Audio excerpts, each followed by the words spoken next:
Hello, my name is Abel Duprat, and I am a research assistant at Northern Arizona University. Today, we're going to review the adaptive Markov chain Monte Carlo and its applications through PyBioNetFit. PyBioNetFit is a software package that supports parameterization of biological models that is being developed at Northern Arizona University and Los Alamos National Laboratory. Documentation for the software is provided below. In previous videos, which are available here on the PyBioNetFit YouTube page, we went over the different files necessary to run a fitting job, as well as the various algorithms and keys associated with them.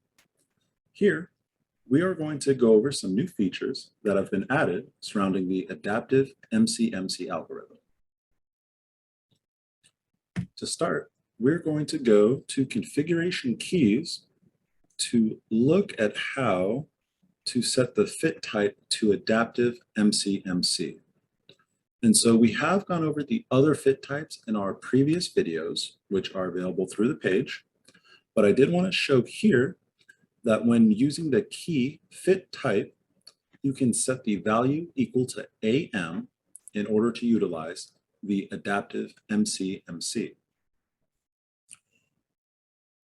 And in my configuration file here, you can see that, as I said, I just have the key typed out and I just set the value equal to AM.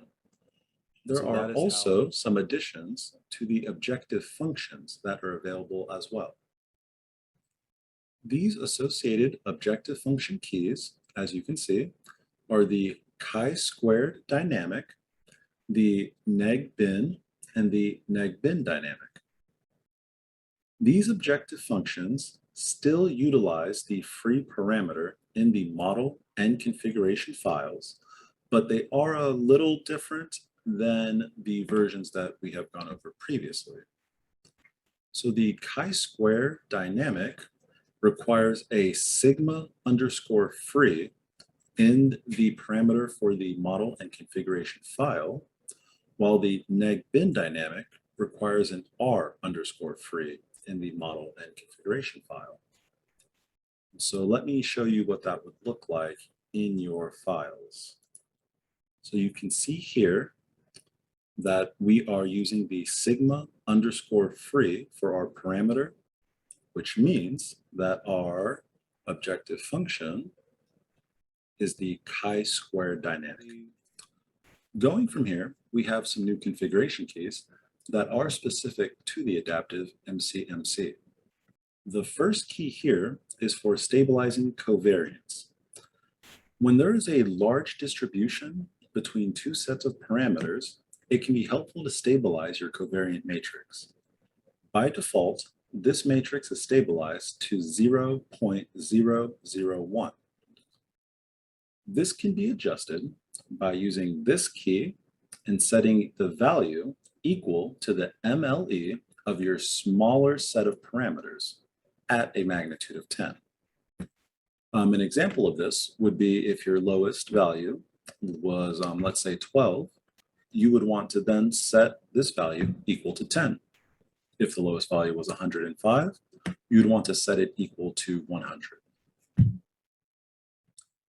In the configuration file, you can see that this was set to a very small number.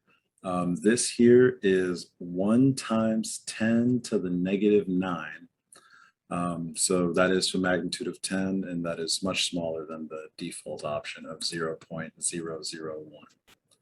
But you can see how that would be used. It is just a key stabilizing COV set equal to that value. The next key here is adaptive. And so the covariance matrix is adapted for 10,000 iterations. After that, the matrix is locked in. During this time, no samples are taken. Changing this value either increases or decreases the number of iterations in which the adaptation takes place. By default, it is set to 10,000. And in our example here, you can see that it is being changed by setting the value equal to 50,000. Going from there, Our next keys have to do with output trajectory. And so the first one here is the output noise trajectory. And so by default, the negative binomial noise is not added to your simulation.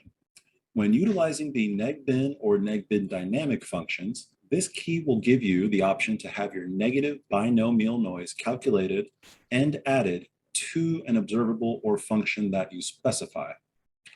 Multiple observables and functions can be utilized for this key as well. As you can see, there are two versions of the example here. One is just setting the value of one observable, but the second one is here to show you that if you have multiple observables or functions that you'd like to apply this key to, you can list them here and have them separated by a comma. Once this has been completed, the output is then saved as a text file. And here's an example showing the trajectory output with that negative binomial noise. So the use of this key allows for the calculation and visualization of the predictive posterior.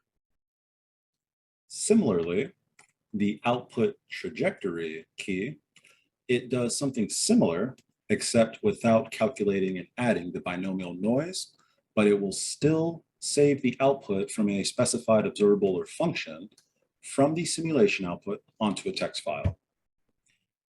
And here is a visual example of that projection without the negative binomial noise.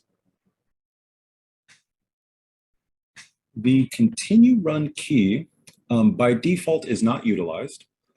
And so how this works is that you will start your next run based on parameters from your previous run.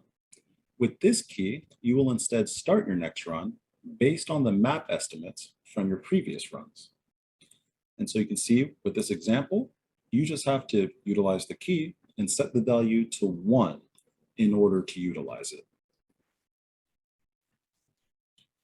Going down from there, we have the calculate covariance key. By default, the covariance matrix is not calculated at the end of your run. This is why this default is set to none here. This key here ultimately allows you to pick a stable segment from your generated maximum likelihood plots in order to calculate covariance. And the last configuration key that we have here for the adaptive Mcmc is for the starting parameters. And so normally a run is initialized using a Latin hypercube distribution. With this key, you will instead start your next run using a set of starting parameters that you define. Each value must be separated in the order in which they are listed as free parameters in the configuration file.